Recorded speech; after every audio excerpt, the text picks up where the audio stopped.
आप हैं प्रदीप हुड्डा जी, आप चौधरी चरण सिंह जी की मूल पार्टी लोक दल के हरियाणा के प्रदेश अध्यक्ष हैं। अभी चौधरी चरण सिंह जी के बेटे चौधरी अजीत सिंह जी का इस महामारी में निधन हो गया, कैसे याद करते हैं आप उनको?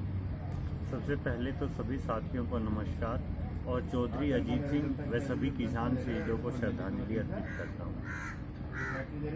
देखिए, जो अभी चौधरी अजीत सिंह जी का निधन हुआ वो किसानों के लिए अति दुखदाई है। हमें बहुत ही ज़्यादा नुकसान हुआ है। हमारे एक महान किसान नेता हमारे बीच से चले गए और सबसे बुरी बात, वो केंद्रीय सरकार में कई बार मंत्री रहे और उनका अंतिम संस्कार राजकीय सम्मान के साथ होना चाहिए था, जो इस भाजपा सरकार ने गुपचुप रूप से करवा दिया गया। इस महामारी के समय में जब रोहित सरदाना को कुरुक्षेत्र लेके जाया जा सकता है और हरियाणा के गृह मंत्री, स्वास्थ्य मंत्री उसमें हिस्सा ले सकते हैं, तो क्या चौधरी अजीत सिंह जी को सम्मान नहीं मिलना चाहिए था?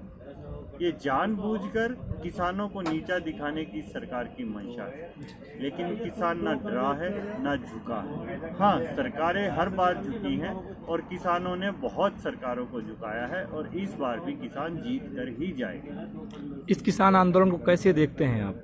ये किसान आंदोलन अब जन आंदोलन बन गया है।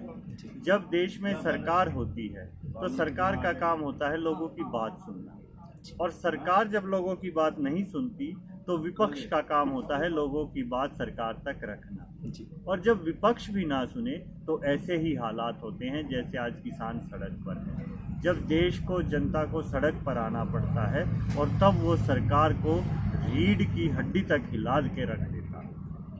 अगर ये सरकार आप लोगों की बात नहीं मानेगी तब क्या करेंगे आप लोग?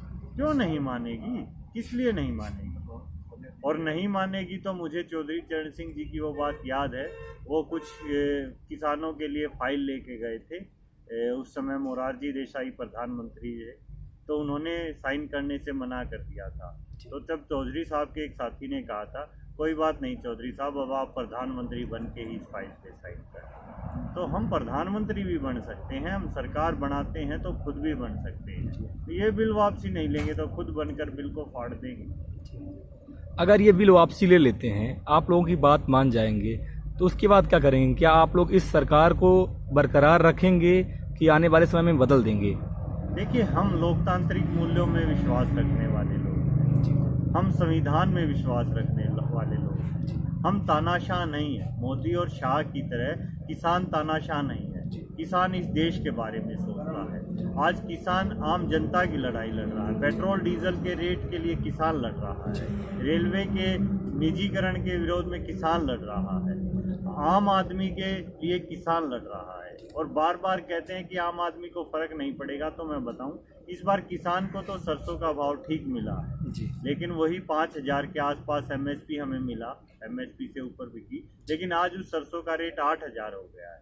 वो 8,000 एकदम से क्यों हो गया? 5 से 8 वो पूंजीपतियों के पास चली गई है जी। और उसी सरसों के तेल का दाम जो आज से सिर्फ 3 महीने पहले 100 रुपये लीटर था, अब 200 रुपये लीटर हो गया है। यही हम आम जनता को समझाना चाहते हैं। अगर अंबानी और अडानी के गोदाम में ये गेहूं चला गया तो ये आटा 150-200 रुपये किलो मिलेगा।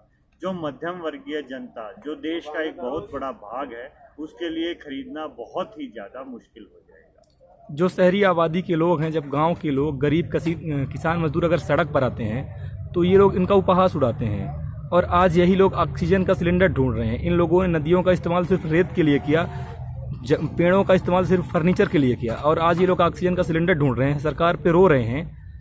इन लोगों को, किसानों की बात क्यों समझ में नहीं आ रही कि जब कल रोटी महंगी हो जाएगी तो क्या करेंगे लोग? इनको समझ में आना चाहिए बात कि किसानों का संघर्ष उनके लिए भी है, लेकिन समझ में नहीं आ रहा है। देखिए, बहुत से लोग हैं जो लोगों के साथ हैं, किसानों के साथ हैं। हाँ, कुछ लोग कह सकते हैं, कुछ लोग भी नहीं, मैं व्यापारी कहूँगा कि जो खनन का काम और आपने कहा अवैध कटाई का काम और जो करते हैं, वो सिर्फ अपने मनी प्रॉफिट के लिए करते हैं, पैसा बचेगा। लेकिन पैसा तभी काम आएगा ना तब सृष्टि बचेगी। जी। ये सारी चीजें हमारी सृष्टि की देन है, चाहे जल है, चाहे वायु है, चाहे जमीन। जी। ये तीनों ही हमारे भगवान हैं। जमीन भी हमसे कुछ नहीं मांगती, खाने के लिए अनाज देती है। जल ने कभी हमसे पैसा नहीं मांगा, नदियां पीने के लिए पानी देती हैं और ऑक्सीजन हमें मिलती रहती है। आज उसी ऑक्सीजन को सिलेंडरों में बंद कर ऊंचे ऊंचे दामों पर काला बाजारी करके बेचा जा रहा है। काला बाजारी को बढ़ावा किसने दिया है? सरकार ने दिया है। ऐसा प्रधानमंत्री जो खुद कह रहा आपदा में अवसर, आपदा में कभी अवसर होता है क्या? कोई भी आपदा बताइए मुझे जब अवसर होता हो कि आपदा में अवसर हो। आपदा में अवसर का मतलब है काला बाजारी। तो इन्होंने काला बाजारी शुरू कर दी। लोगों को ऑक्सीजन चाहिए उसकी काला बाजारी, दवाई चाहिए उसकी काला बाजारी, खाना चाहिए उसकी काला बाजारी, मास्क चाहिए, सैनिटाइजर चाहिए उसकी काला बाजारी। अरे कुछ तो शर्म करो। मोदी सरकार इस्तीफा दो, गृह मंत्री जी भी तुरंत इस्तीफा दे, दोनों इस्तीफा दे और इस देश का पीछा छोड़े। एक तरफ महामारी फैली है और दूसरी तरफ आप लोगों का आंदोलन चल रहा है। क्या देखते हैं, आप लोगों का आंदोलन दोहरे मोर्चे पर चल रहा है? महामारी से भी लड़ना है और इस तानाशाही सरकार से भी लड़ना है? बिल्कुल दोहरे क्या, कई मोर्चे हैं हमारे साथ। महंगाई भी एक मोर्चा है, आम जनता को खाना भी पहुंचाना है जी। और देखेंगे आप महामारी, अभी तक सरकार ने इसे महामारी घोषित नहीं किया है जी। ये शक के दायरे में लेके जाता है सरकार को कि सरकार इसे महामारी घोषित क्यों नहीं कर रही है। सरकार को इसे महामारी घोषित करना चाहिए। ऊपर से किसान आंदोलन में कहीं भी इससे कोई अभी तक मरा नहीं है। एक टिकरी बॉर्डर पे एक महिला की बता रहे हैं वहाँ कुछ मौत हुई है, तो उसके बारे में मुझे पूरी जानकारी नहीं है जी। लेकिन यहाँ देख रहे हैं हम, सिंगू बॉर्डर भी मैं गया था, तो किसानों के बीच ये महामारी नहीं है। क्यों नहीं है? वहाँ ऐसी क्या बात है? क्यों सरकार ही तो नहीं फैला रही है? तो इसमें भी संशय का सवाल बना हुआ है। लेकिन चाहे खाने की बात हो, चाहे देश को महामारी से बचाना हो, हर चीज के लिए किसान लड़ेगा और देश को हमेशा आगे लेके जाएगा। अगर सरकार बोल रही कि महामारी है, तो फिर इस महामारी के समय आप लोगों को आंदोलन करना कहीं घातक तो साबित नहीं होगा कि आप लोग जानबूझकर अपने लोगों की जान खतरे में डाल रहे हैं? नहीं, बिल्कुल भी नहीं। ये अब हमारे घर बन चुके हैं। अगर ये महामारी होगी, सरकार क्या स्टेप लेगी? लॉकडाउन ही तो कहेगी कि घर में रहो। यहाँ भी हम सामाजिक दूरी बना रहे हैं, अपने घर में रह रहे हैं आराम से। यहाँ है तो नहीं, बताएं तो कंटेनमेंट जोन बनाए अगर हैं तो। तो सरकार जानबूझकर गलत कर रही है। और सरकार यूं क्यों कहे? इससे अच्छा सरकार को एक कानूनी वापिस तो लेने, एमएसपी गारंटी देनी है। अपने ही लोगों को अगर इतने अच्छे से बचाना चाहती है तो 6 महीने तक यहाँ दुखी क्यों करती?